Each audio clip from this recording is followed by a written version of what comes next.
Greetings, everyone, and thanks for tuning back in on another absolutely beautiful day in the neighborhood. A little cloudy, a little cool to the start, but it cleared up quite nicely and made for a beautiful, beautiful Tuesday, the 23rd day of March. Can you believe April? Just a little more than a week away already. Also, about the same time, a little cooler air is rolling into the forecast. I'll outline that in more detail in just a few moments. A number of headlines tonight, and we'll focus a couple of our reports on our first responders and tragic and glorious, two different stories, but to just show the extremes of the lives that these men and women who serve us go to and encounter during their service. So I'll share those with you in a few moments. I also have highlights from the regional matchup for the boys last night at the Appalachian Wireless Arena and a host of other news and information headlines.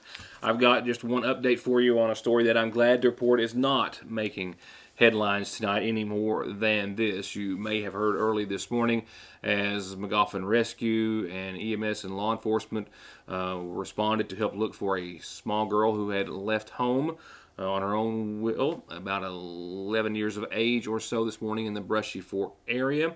And the little girl, I believe, upset with something of her own doing and was last seen very early this morning by her family, who was frantically searching for her and who called 911, thus calling the Magoffin County Rescue Squad, state police, sheriff's department, all responding. We had some drones in the area. We were in the process of waiting on a dog when I'm glad to report that a friend of the family or family member found her and returned her home about 2 to 3 hours later, and everything was okay, and she was safe and sound. So the missing 11-year-old that you may have heard about this morning came home sometime shortly thereafter. Local news in just a few moments, but a couple of things on the state level tonight. Governor Beshear signed a few bills into law today. The ones that he did that I'm going to focus on all are among a group that will hopefully change Kentucky's standing as the worst in the nation for child abuse. Several bills go towards trying to fix that very serious issue. House Bill 472, which has been signed into law, will increase the statute of limitations for misdemeanor sex offenses involving minors from 5 years after their 18th birthday to 10 years after they turn 18. House Bill 254 also ups the penalties for possessing and distributing materials portraying children under 12 in a sexual performance. Senate Bill 66 also goes to establish background and employment check standards for a staff member working at a youth camp, volunteering there. Also another as well, targeting online child abusers, and believe that is about it. However, he did veto some, which is of course making headlines as well. And the governor today vetoing House Bill 312, he called it a recipe for secrecy, saying that House Bill 312 does not live up to our values of a transparent government, saying we shouldn't be trying to hide things, whether it's a legislative, executive, or judicial branch. A strong Open Records Act that ensues public access makes sure government always is working for the people. He says essentially that 312 would have allowed lawmakers to hide any legal legislative records from public inspection and also prevent people out of the state of Kentucky from being able to access open records through the Open Records Act. He also vetoed House Bill 475, which would stop the Kentucky Occupational Safety and Health Standards Board from adopting safety regulations that are stricter than federal standards. I will go answer an apparent incoming call that I forgot to silence, and I'll be right back with local headlines. From birthdays to ball games and anything in between, feed your crowd with a Sagersville Lee's Famous Recipe party platter piled high with both hot and spicy and crispy buffalo wings, fried pickles, jumbo breast strips, mini corn dogs, and jalapeno poppers, all for just $36.99. And here's a little tip. Always get extra mini corn dogs when you get the party platter at your Sagersville Lee's Famous Recipe. And remember, you can always call ahead 349-3626. Being Sagersville's oldest continuous business is not Fraser's Prater Drug's most important legacy. It's the care and attention they devote to every single customer. And that, combined with quick and convenient curbside service at the front and rear entrances, makes for getting your medications simply and safely. And calling ahead makes it even faster. Fraser's Prater Drug Store's curbside and in-store service, open Monday through Friday, 9 until 6. Jesse Rudd and his staff at Parkway Pharmacy are proud to announce the newest member of their team, and yours, pharmacist Dustin Jones, who's actually the grandson of Janet and the late Paul Jones of Dixie in Salyersville. And his addition of over 12 years of experience in inpatient and outpatient services gives you unmatched availability and care when it comes to your health and medication. Parkway Pharmacy, where you can always talk to a pharmacist when you need one. There's no missing that this is the new McFarland and Tinker Law Office location on the Mountain Parkway in the former Farm Bureau building in Salyersville, just like there's no denying that their nearly 60 years of legal experience has won their clients millions and millions of dollars in disability, auto accident, and wrongful death cases. It's where your case matters to you and to us. McFarland and Tinker, also Griffey approved.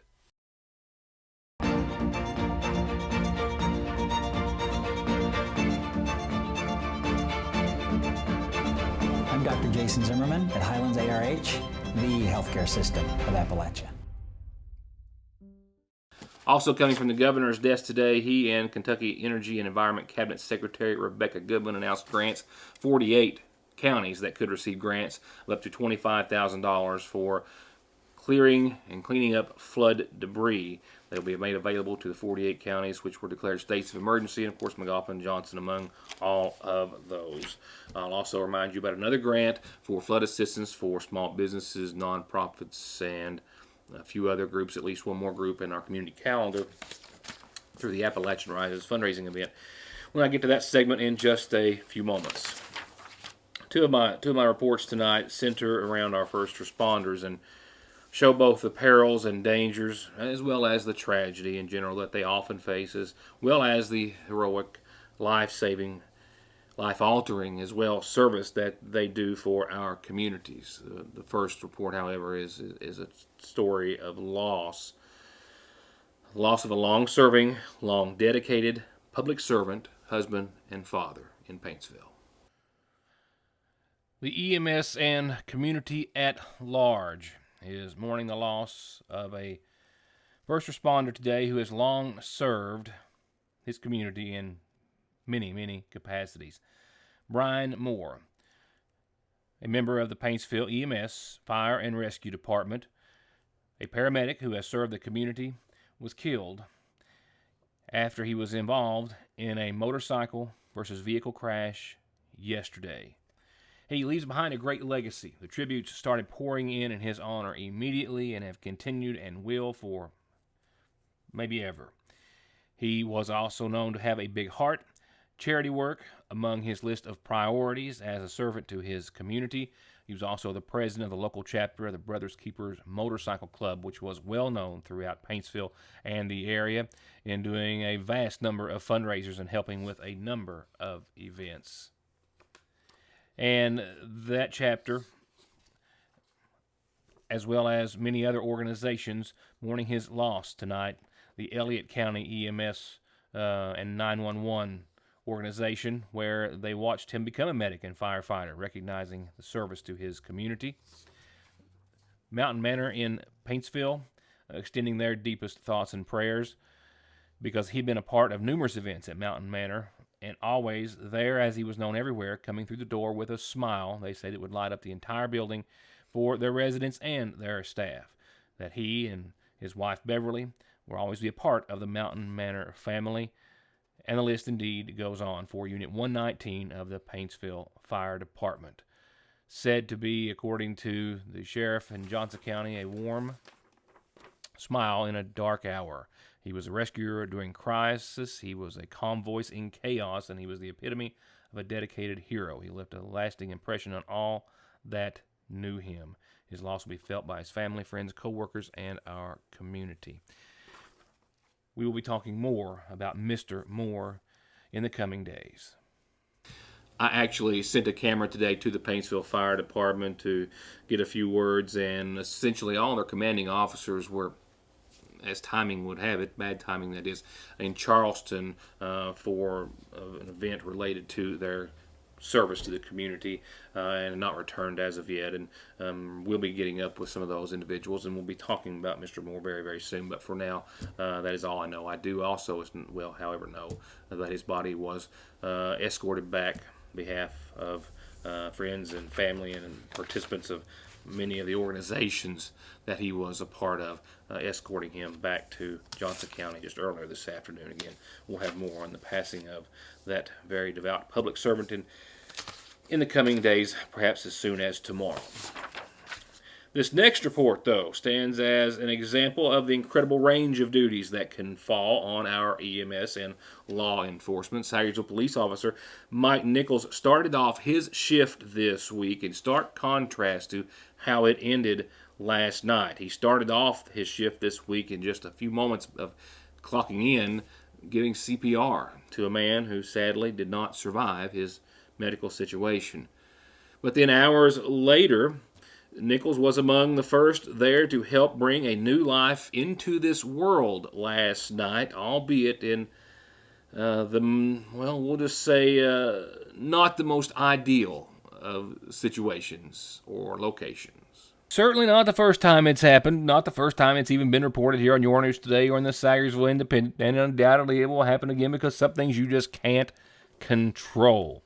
I'm talking about a mom and dad last night from Powell County who had come back or were on their way back home after a baby doctor visit, but found themselves only a short time later calling 911 for help as they were traveling through Sayersville with red light number 3 right here just before you turn into the Montgomery County High School, being as far as they would make it, or as long as baby was going to wait.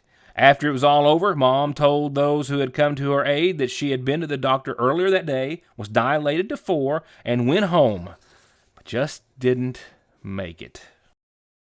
What happened is whenever dispatch contacted us as law enforcement, and we've started going up and down the parkway trying to find this lady because we wasn't aware of exactly the situation. And myself and Deputy Marshall went one way, and Trooper Sayers and Deputy Sayers went the other. But we met up with the lady at the light number 3 on the parkway there across from BP. By the time I got there, just seconds before I got there, I mean literally just seconds before I got there, she had gave birth to her own child in her own van, just her and her husband.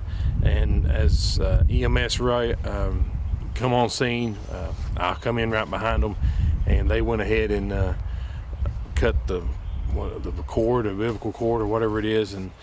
And as they was working with the mother, they waved for me to come over, and I'm kind of like, I said, what can I do to help? And they just reached me the baby, and said, here's a suction. You clean her nose and her mouth and make sure she's crying and take care of her. I got to take care of the mom. And I'm like, okay. And I'm kind of, when it comes to stuff like that, I'm kind of OCD, and they I don't know, they just reach it to me, and my instinct as far as a dad and as far as law enforcement just kicked in, and it didn't seem to bother me at the time. But on the way to the hospital, I had to go to the hospital with him. I was holding the baby the whole time, and here I was praying the Lord to just touch mommy and baby, and all of a sudden I started feeling something wet and everything, and I'm like, oh God. First thing I think of is don't pass out, and the second one is don't drop the baby. But I'm very blessed and very fortunate that I was able to help this family, and I just pray that God's will be with them, and that everybody have a speedy recovery, and I'm very thankful for that. Nichols also tells me that in the ambulance, Jason Krieger and a new paramedic whose name he did not have, who was just coming on with the lifeguard ambulance service, but who all did a marvelous job, as I do believe as well did the paramedic that they actually had to stop and pick up en route to the hospital. Trying to find out who Mom and Dad are at this point. All we know is that they are from Powell County, and they have a beautiful little girl, and all our last report, or at best I know, doing well. But if we can reach out to the mother, and hopefully she's going to, well, we know she has a story to share, so stay tuned. Hopefully that will come sometime very, very soon. Here's what's coming up on tonight's McGoffin Farm Bureau community calendar. Did you know what today was?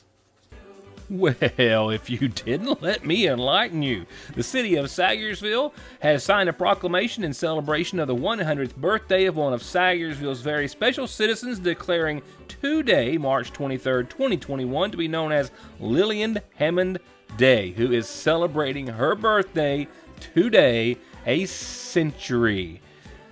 Wow. Happy birthday, Lillian Hammond.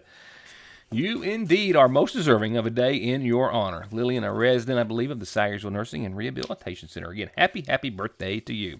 A reminder that Appalachia Rises Flood Relief, which raised over $1.2 million for flood relief in Appalachia, has grants available for small businesses, local farms, and nonprofits. The portal opened for these grants this Monday, up to $5,000 in flood relief funding. That is the website that you need to go to apply and find out everything else you need to know. AppalachiaRises.org. Again, that's small businesses, local farms, and nonprofits affected by recent flooding. They've already been dispersing flood relief to individuals and now are focusing on small businesses again, nonprofits, and local farms. So we hope that you will apply if you had any damages during the recent flooding. I hope that you use our calendar anytime you have an announcement. That's birthdays and anniversaries as well. It doesn't cost anything. You just get them to me any way you can. And remember, we publish birth announcements, birthdays, and anniversaries in the Independent for free too, but send those to Joe. Don't send those to me. They might not make it there. That's J-O at SayersvilleIndependent.com. From there, other announcements via nightly obituaries provided by the Magafa County Funeral Home, who tells us that services have now been set for 36-year-old Jessica Ann Joseph of Louisville, formerly of Sayersville, and who's living back at home, I believe, the daughter of Harold and Connie Joseph. Jessica is survived by her faithful friend, her Morky Bentley, brother Timothy Neal Joseph, and sister Kimberly Lynn Howard, as well as a host of nephews and two great nieces, I believe. Jessica worked hard and was established as a licensed clinical social worker. And funeral services in her honor are going to be held this Thursday at 1 from the Magafa County Funeral Home. Friends can visit the funeral home that morning after 11.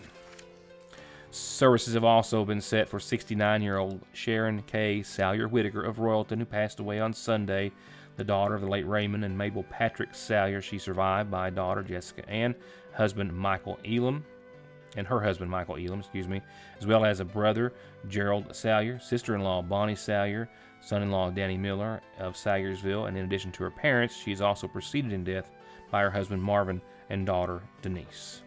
Funeral services will take place beginning this Friday at 1 from the Magafa County Funeral Home. Visitation will start the night prior on Thursday at 6.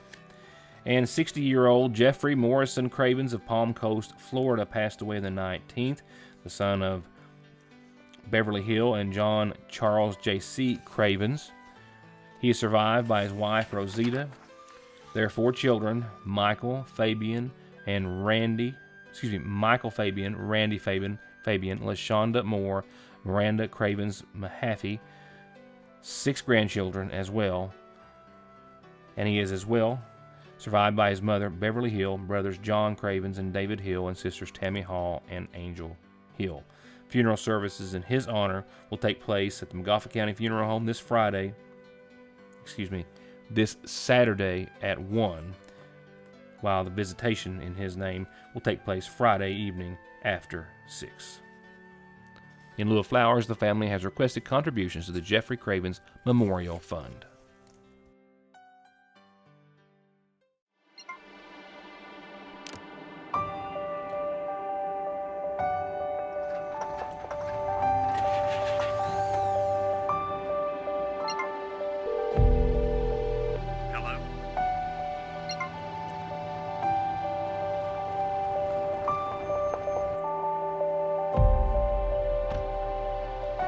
The coverage you need when you need it most. We are you. We are Appalachian Wireless. All Pro, and you'll always get a perfectly finished project backed by decades of experience and thousands of satisfied customers. Always with the best prices on everything from small to large remodels, bathrooms to kitchens to entire homes, or turnkey new construction on everything from garages, homes to retail space. And seamless gutters too. And All Pro still offers 0% financing for up to 18 months and long-term low interest rates on those big projects. For an estimate, call this family-owned business today. Get absolutely every mile you can out of the season with great deals right now at Conley Tire in Staffordsville. Get up to $70 back on a set of new Coopers or new Hancooks, up to $120 back on new Michelins, up to $150 on new Goodyears, where you can keep your stimulus money and drive safe with 6 months no interest. At Conley Tire in Staffordsville and at conleytire.net. Always the time for new beginnings and redecorating, or at least adding a few new favorite pieces to your home decor. And the Seasonal Shop has just finished resetting their entire home decor section with all new merchandise. It's all there. Classic favorites, new trends, and the unusual pieces that can set your decor apart from everyone else. Farmhouse, timeless blue and white pottery, natural woods, beaded accents, bohemian, bees, lemons, copper, white pottery, and equestrian. It's all there. And it's all there with local delivery, layaway, and curbside pickup. It's the only place like it. The Seasonal Shop in downtown Sagersville. Up next, highlights from last night's first rounds of the 15th Region Tournament. We had in Game 1, Johnson Central and Eastridge, and then in Game 2, Betsy Lane versus Pike Central. The first was a doozy. Hard to tell when or if it was ever going to be over. Now, bear with me. There are two pivotal shots that my cameraman somehow just missed. It happens. So bear with me. But there's still plenty of highlights as I try to walk you through the first of what would be 3 overtimes last night in Pikeville. Johnson Central would have been ahead by 5 at the end of the first half, but after a missed Central shot, Eastridge has just enough time on the clock to heave one from three-quarter court and is fouled on the extra long 3. And Isaiah Woods would go to the line, and he would nail 1, 2, and all 3 freebies for a 25-27 game, Central up 2 at the half. Now later, down the third quarter stretch, back-to-back threes from Braxton Stanley and Hunter Dameron put Central on notice and puts them behind by 2 to start the fourth quarter. And in the last 8 minutes of regulation, these teams traded the lead back and forth. I lost count of times, with Central finally up 1 when Eastridge takes back the lead at the 1-minute mark, giving the Eagles still plenty of time to work the clock down. They do, down to 36 seconds, looking for Isaiah May, and he nails the 3. Central's up to 34 seconds to go. And then Eastridge nailed the 2 to send it to the first overtime, and that's where we are now. It's tied again, this time at 57. We're at 2.6 seconds in the first overtime. Eli Sykes irons off. Jonathan Mills gets back up off the floor just in time to get the rebound and get the putback, putting Eastridge up 2 points with 2.6 to go in OT1. And a game changer right here on the inbound gives Central new life. Rose called for the charge, and Corey Van Hoos toes the line, sinks the tying free throws that will end up sending us to OT2, 59-59.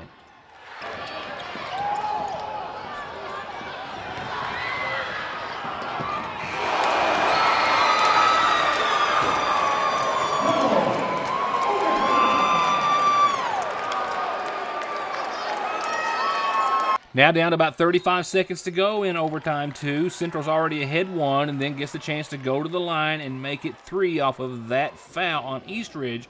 And Van Hoos did just that. First one gold. The second one bounces its way home, and Central would go up 3 with 30 seconds to go, only for Eastridge to come back and tie it up again. A shot my cameraman apparently missed, so let's go to the third and what would be the final overtime. A very strange and almost completely uneventful third overtime. 1 basket would be made in that final 4 minutes. That's right. In that 4 minutes, Johnson Central opened up with possession. burns about 60 seconds off of the clock, is denied a basket underneath. They get the ball back, though, and then burn another 2 minutes before Eastridge knocks the ball loose, but the ball still comes back to Central. It's their possession again, and they hold the ball for another minute until finally taking what would be the game winner, this monster three from Isaiah May at 1.7 would finally end this marathon of a regional ball game at the Appalachian Wireless Arena. Central advancing over Eastridge. Game 2, however, was much less dramatic. Betsy Lane versus Pike Central. Betsy Lane trailed by 3 after the first quarter, but took the lead by 2 at the half. And then Betsy Lane finally started rolling and then took the win. Final score in the second game last night, 74-62 Betsy Lane, which means that Johnson Central and Betsy Lane have a date for this Friday evening, 6:30, at Appalachian Wireless Arena in Pikeville for the next round of 15th Region Boys Basketball. So in boys action tonight, we've got Belfry and Valley in the first game, and then Paintsville and Lawrence County in game 2 tonight.